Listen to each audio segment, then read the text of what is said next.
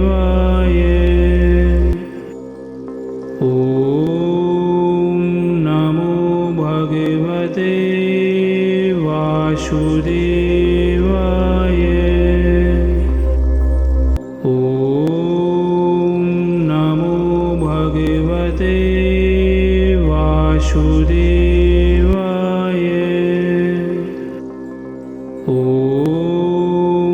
नमो भगवते वासुदेवाय।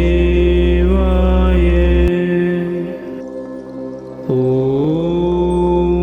नमो भगवते वासुदेवाय। ॐ नमो भगवते वासुदेवाय। ॐ नमो भगवते वासुदेवाय। ॐ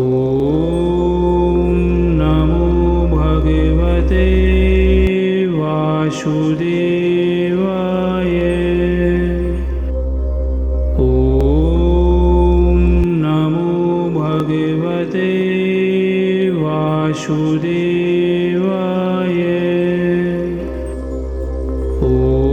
ॐ नमो भगवते वासुदेवाय। ॐ नमो भगवते वासुदेवाय। ॐ नमो भगवते वासुदेवाय। ॐ नमो भगवते वासुदेवाय। ॐ नमो भगवते वासुदेवाय। ॐ नमो भगवते वासुदेवाय। ॐ नमो भगवते वासुदेवाय। ॐ नमो भगवते वासुदेवाय। ॐ नमो भगवते वासुदेवाय।